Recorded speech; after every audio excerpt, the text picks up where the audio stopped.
Assalamualaikum anak-anak semuanya yang soleh-soleha. Terutama untuk kali ini Pak Panji akan mempertegas bagaimana caranya untuk melaksanakan wudhu yang baik ya. Nah, seringkali kita suka keliru dalam melaksanakan wudhu. Nah, apalagi di usia SD kelas 1, 2, dan 3 ya. Akan tetapi Pak Panji saat tadi sudah melihat praktek wudhu kalian, Masya Allah udah bagus, luar biasa. Nah, di sini Pak Panji hanya sekedar untuk mempertegas saja ya, biar kalian lebih memahami bagaimana sih wudhu yang sebaiknya. Oke, kita mulai saja.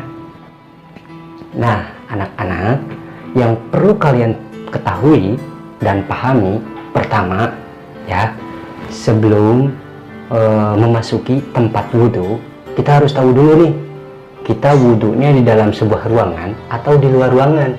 Kalau misalkan di dalam ruangan, nah contohnya seperti ini, Pak Panji ada di dalam ruangan, berarti itu WC ya. Tapi kalau misalkan di luar ruangan, berarti itu khusus tempat wudhu ya.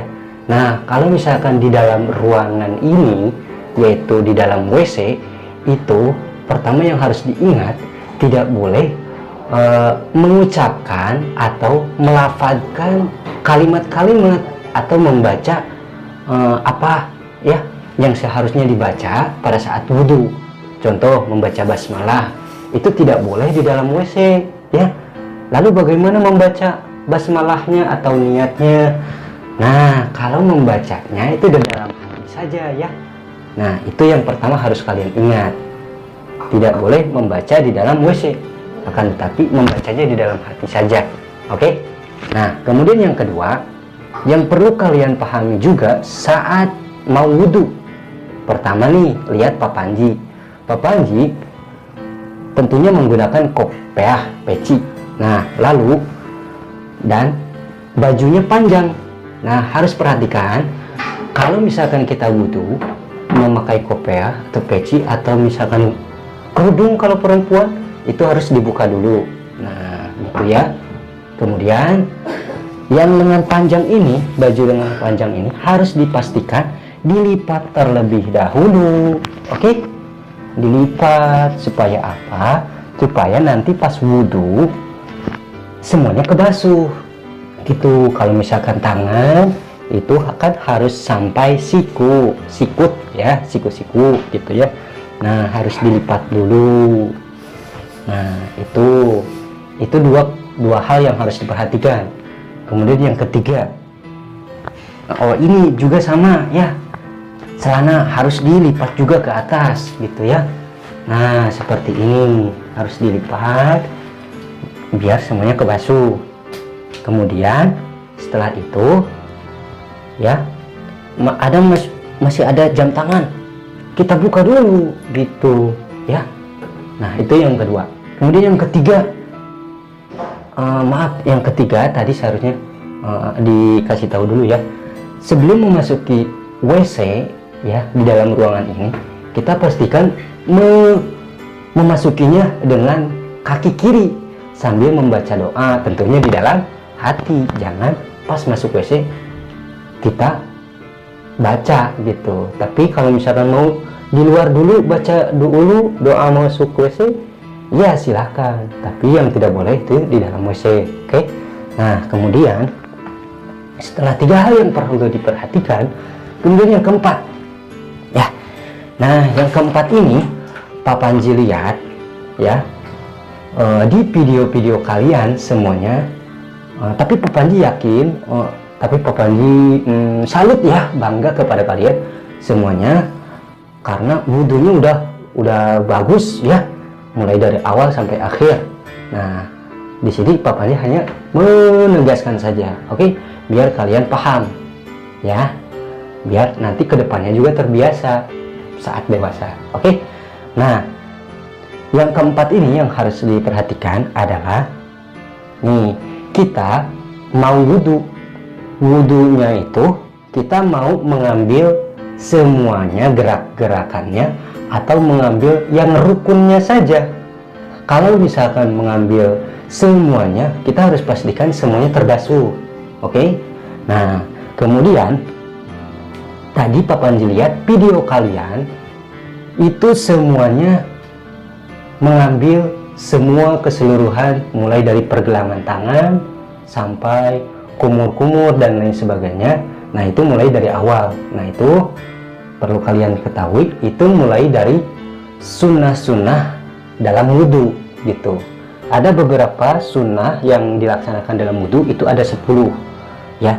Nah, jadi yang perlu kalian ketahui, ternyata oh itu adalah sunnah, jadi mau dilakukan atau tidak juga tidak apa-apa itu, karena itu sunnah.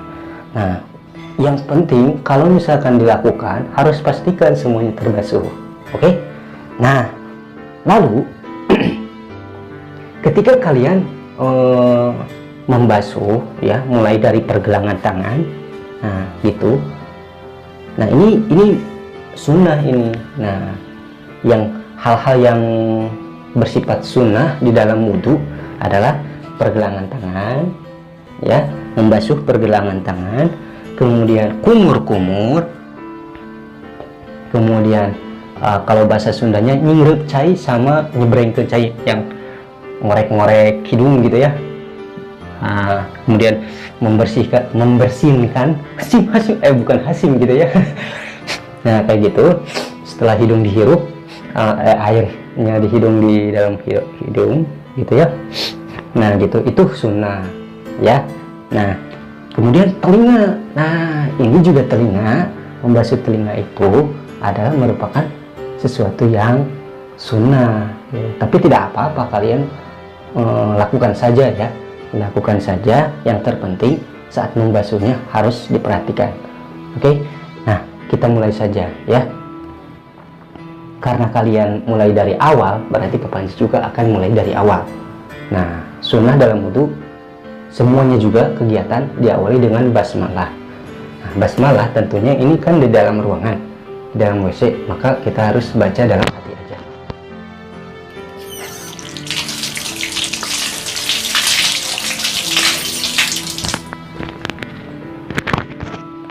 Kita taruh dulu di sini.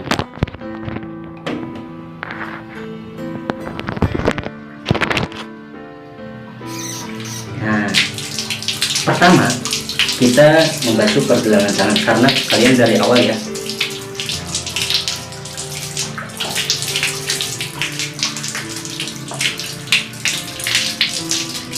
Oh ya, satu hal lagi, yang kelima, kenapa kita harus membasuhnya sebanyak 3 kali? Nah, itu membasuh sebanyak 3 kali, pertama adalah sunnah, yang kedua karena biar memastikan apa yang kita basuh itu terbasuh semuanya, makanya dilakukan 3 kali itu biar yakin bahwa itu terbasuh semuanya ya. Makanya 3 kali itu biar semuanya terbasuh, yakin terbasuh. Oke, mulai pergelangan tangan, baca bismillah dalam hati. Kalau misalkan sudah tahu doanya, baca doanya.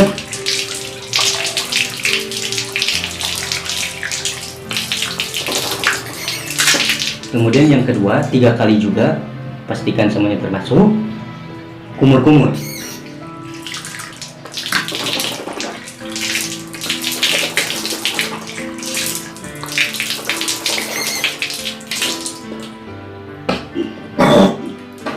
Kemudian yang ketiga,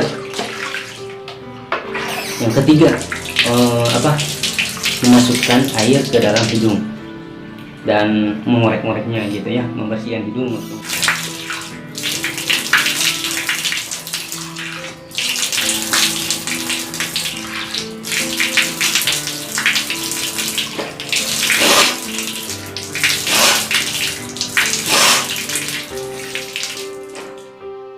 Oke, karena itu semuanya sudah, kemudian langsung ke muka kan. Nah, di sini setelah hidung selesai baru ke muka. Nah, jangan lupa niatnya. Niat itu tidak terucapkan, tapi di dalam hati pada saat kita membasuh muka ya.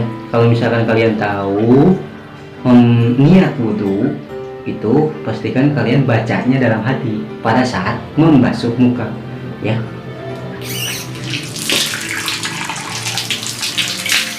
Kemudian membasuh muka itu mulai dari atas kemudian ke samping, nah kayak gitu ya. Jadi tidak ngasah ukur, enggak gitu ya.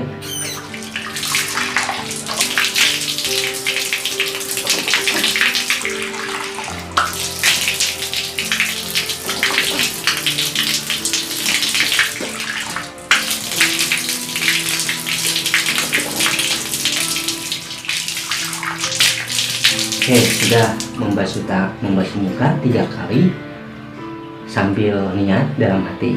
Nah, kemudian yang kedua adalah setelah membasuh muka adalah membasuh tangan. Nah, membasuh tangan itu bukan air yang membasuh kita, tapi tangan kita lah yang membasuh tangan kita juga. Gitu. Dengan gerakan tangan kita membasuh tangan kita dengan air. Nah, jadi maksudnya kayak gini. Kalau bisa bukan seperti ini ya, tapi ambil dulu airnya, nah kucurkan gitu, kayak gitu. Nah, 3 kali.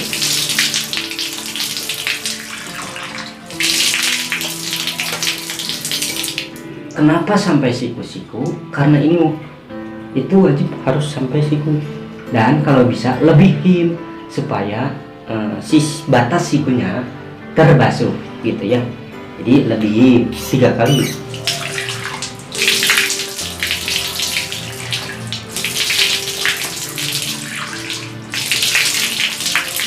Oke, sudah. Kemudian tangan kiri.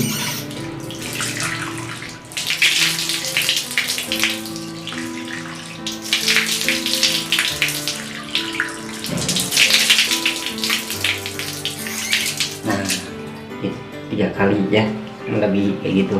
Membasuh tangan berarti tangan kita yang membasuh tangan kita juga, gitu. Bukan airnya langsung membasuh tangan kita kayak gini. Nah, itu tapi tidak apa-apa. Tapi sebaiknya seperti hal yang pernah dilakukan, oke?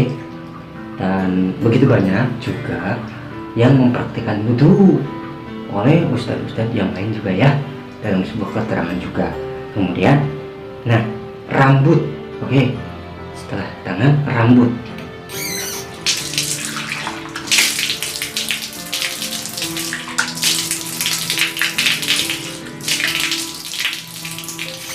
Nah, itu rambut mengusap ya, bukan membasahi. Jadi kalau membasahi kan seperti ini, jebur, tapi cuman mengusap aja dengan air yang sedikit. Ini kayak gitu ya. 3 kali. Nah, dan bukan seperti ini juga diguyur, bukan ya. Nah, setelah mengusap, jadi kata-katanya kan bukan membasuh rambut tapi mengusap. Jadi artinya rambutnya sampai menetes ke ubun-ubun. Untuk mengusap rambut kayak gini ya.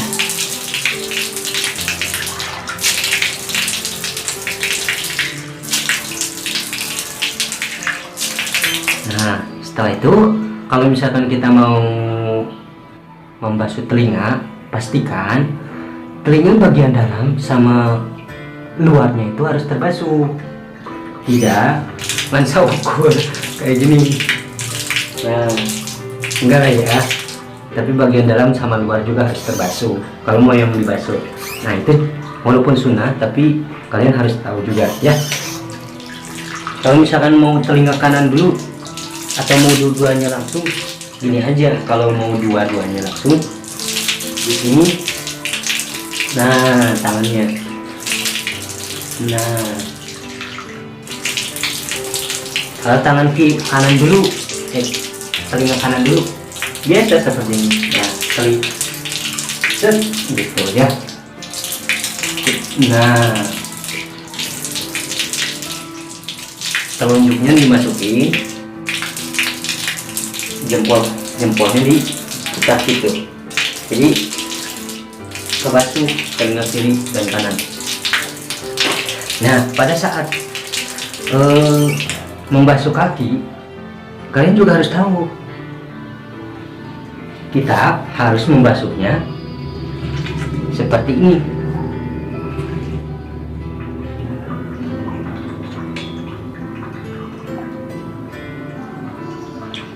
Nih, ya. Nah, sela-selanya dibasuh juga. Bagian kanan, biasa kan kaki kanan dulu. Nah, kemudian belakangnya, gitu, belakangnya begini, ya. Nah, sela-selanya, kemudian belakangnya dibasuh sampai mata kaki dan lebih juga ya, nggak bisa. Dan sebaliknya gitu ya, kaki kiri juga sama, dibasuh kayak gini. Nah, seperti ini.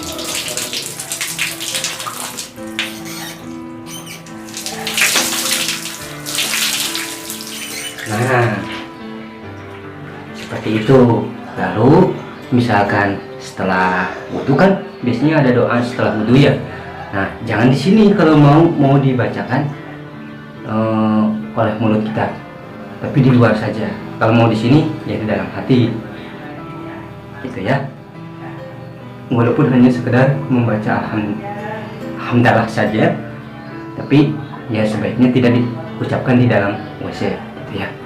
Nah, dan kalian perlu ketahui bahwa rukun wudhu, hal-hal yang wajib di dalam wudhu, ya, yang harus itu adalah yang pertama niat. Niat itu di dalam hati, ya. Pada saat kita membasuh muka. Yang kemudian yang kedua membasuh muka, gitu ya. Yang ketiga membasuh tangan sampai siku. Yang keempat mengusap rambut. Ya, mengusap rambut, ya membasuh sedikit gitu ya, tapi bukan berarti dibasuh semuanya. Kemudian yang kelima membasuh kaki sampai mata kaki, yang seperti tadi yang Bapak Panji lakukan. Nah, yang keenam itu adalah tartib. Nah, itu rukun wudhu. Tartib itu adalah sesuatu yang berurut, ya, sesuatu yang harus didahulukan yang pertama dan mengakhirkan yang terakhir, gitu ya. Jadi berurutan dari satu apa, dua apa, tiga apa, seperti itu anak-anak. Nah, jadi seperti itu ya. Semoga bermanfaat video yang Pak Panji kasihkan ke anak-anak.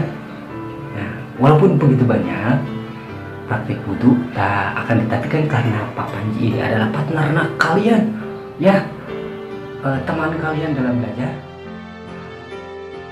Jadi seperti itu anak-anak, kurang lebihnya mohon maaf ya, kita sama-sama belajar untuk menjadi yang terbaik. Oke. Assalamualaikum warahmatullahi wabarakatuh.